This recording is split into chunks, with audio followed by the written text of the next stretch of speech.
আপনারা দেখছেন জকিগঞ্জ এসটিভি। জকিগঞ্জে কুশিয়ারা নদীর ভাঙনকৃত জনগুরুত্বপূর্ণ ডাইক মেরামত কাজের শুভ উদ্বোধন করেছেন জকিগঞ্জ উপজেলা পরিষদ নির্বাচনে দ্বিতীয়বারের মতো নির্বাচিত চেয়ারম্যান আলহাজ লুকমান উদ্দিন চৌধুরী। শনিবার দুপুরে অবিরাম বৃষ্টির মধ্যে জকিগঞ্জ সদর ইউনিয়নের ছবড়িয়া ও জকিগঞ্জ পৌর এলাকার নরসিংহপুর গ্রামে ভেঙে যাওয়া ডাইক মেরামত কাজ শুরুর মাধ্যমে কুশিয়ারা নদীর ভাঙনকৃত 7টি ডাইক মেরামত কাজের আনুষ্ঠানিক শুভ উদ্বোধন করেন। এ সময় উপস্থিত ছিলেন জকিগঞ্জ পৌরসভার মেয়র মোহাম্মদ আব্দুল আহাদ, সাবেক মেয়র বীর মুক্তিযোদ্ধা হাজী খলিল উদ্দিন, সাবেক মেয়র আব্দুল মালিক ফারুক, জকিগঞ্জ সদর ইউনিয়ন পরিষদ চেয়ারম্যান মাওলানা আফতাব আহমেদ, জকিগঞ্জ উপজেলা আওয়ামী লীগের যুগ্ম সাধারণ সম্পাদক MAG বাবর, যুগ্ম সাধারণ সম্পাদক নাসিম আহমেদ, জকিগঞ্জ উপজেলা ক্রীড়া সংস্থার সাধারণ সম্পাদক শিহাব উদ্দিন, উপজেলা যুবলীগ নেতা শামীম আহমেদ, জকিগঞ্জ পৌরসভার প্যানেল মেয়র ও কাউন্সিলর মোহাম্মদ আবুল কালাম, কাউন্সিলর জুসনা খানম ও ইউপি সদস্য আব্দুল মুকিত সহ এলাকার গণ্যমান্য ব্যক্তিবর্গ। জানা যায়, প্রবল বর্ষণ ও উজান থেকে নেমে আসা পাহাড়ি জলে বিগত সপ্তাহে জকিগঞ্জের কুশিয়ারা নদীর ডাইক ভেঙে উপজেলায় আকস্মিক বন্যা দেখা দেয়। হঠাৎ বন্যা হওয়ায় পানিবন্দী হয়ে পড়েন জকিগঞ্জ উপজেলার শতাধিক গ্রামের লক্ষাধিক মানুষ। রাক্ষসে কুশিয়ারা নদীর 7টি স্থানে ডাইক ভেঙে যাওয়ায় আতঙ্কিত হয়ে পড়েন পুরো জকিগঞ্জবাসী। চলতি সপ্তাহে কুশিয়ারা নদীর পানি অনেকটা কমে গেলেও অবিরাম বর্ষণের ফলে পুনরায় বন্যা হওয়ার সম্ভাবনা সৃষ্টি হয়, যার ফলে জকিগঞ্জ উপজেলা পরিষদ চেয়ারম্যান আলহাজ লুকমান উদ্দিন চৌধুরী ভেঙে যাওয়া ডাইকগুলো দ্রুত মেরামতের জন্য প্রচণ্ড বৃষ্টি ও কাদামাটি মারিয়ে আজ আনুষ্ঠানিকভাবে কাজ শুরু করেছেন।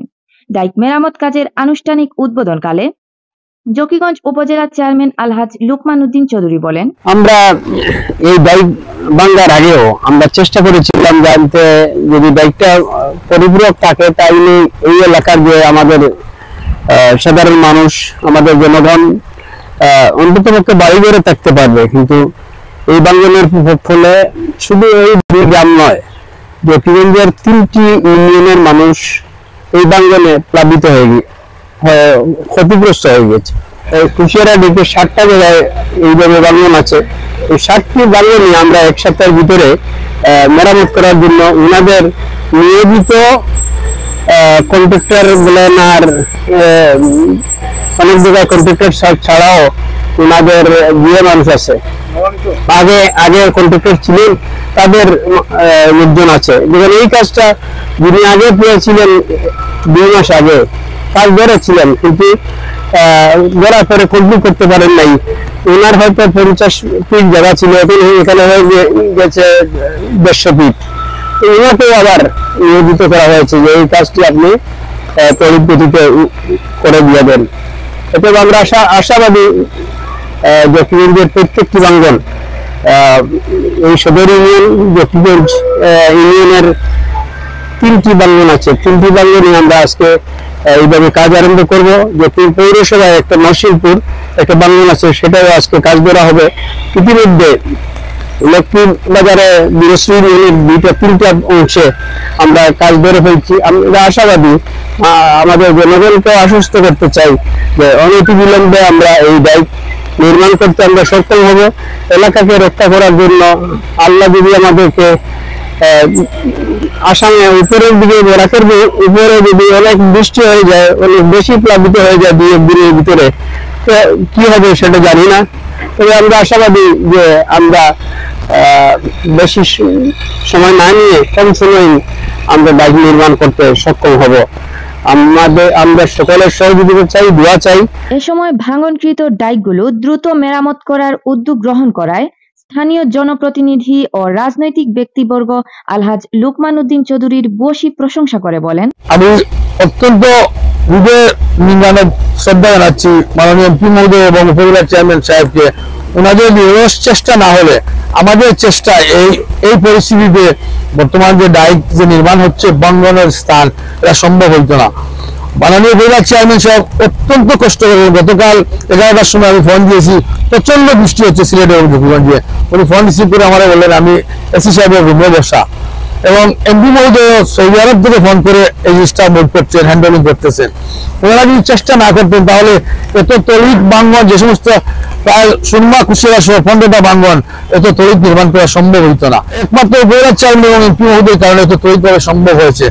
আমরা দোয়া করি আল্লাহ পাক যদি আমাদেরকে 1 সপ্তাহ সময় দেন বা 10 দিন সময় দেন, বড়কারের কোনো উপরে উজানে কোনো বন্যা না হয়, তাহলে আমাদের এই বাঙ্গনের স্থানগুলো নির্মাণ হয়ে যাবে।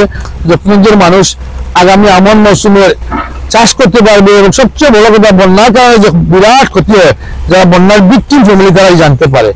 রাস্তাঘাট নষ্ট হয়, সরকারি ইনফ্রাস্ট্রাকচার নষ্ট হয়, মানুষের ইনফ্রাস্ট্রাকচার নষ্ট হয়, সব জায়গায় রাস্তাঘাট, নতুন রাস্তাঘাট শেষ হয়ে যায়। তারপরে যে মানুষের কষ্ট, তারপরে নতুন হচ্ছে আমনের মৌসুম। আমন ক্ষেত না হলে আমরা জানি, আমরা জকিগঞ্জের মানুষ আগনমাইয়া ক্ষেতের উপর নির্ভরশীল। বলুন এই তো আমাদের নদীর ভাইয়া, যদি আগনমাইয়া ক্ষেত না হয় আমরা অবস্থা নাই, মহামারী দেখা দিব। আল্লাহ আমাদের সাহায্য করতা এবং আমরা সবে সাধ্য মতো চেষ্টা করি, আর সব জনগণের চেষ্টা করতে এবং আল্লাহ দোয়া করতা। ধন্যবাদ সবাই। উপজেলা চেয়ারম্যান সাহেব সমস্ত রাত দিন এই একটি কাজে পানি উন্নয়ন বোর্ডের সাথে আমলাতান্ত্রিক জটিলতার ভিতরেও এবং কিছুটা ফাইল এইগুলো সকল কাজ করে উনি যে রাত্রে এবং দিনে 1টি ঘন্টা ওনার রেস্ট নেই, যার কারণে উনি বর্তমানে আজকে এখানে এসেছেন। একটু পরে যাবেন নরসিংপুর দক্ষিণ পৌরসভায়। এবার প্রতিটি ডাইকে এই বৃষ্টির মধ্যে কোনো মানুষ, সামান্য কোনো মানুষ ঘরের বাইরে বের হচ্ছে না, তারপরে উনি এখানে ডাইকে আসেন।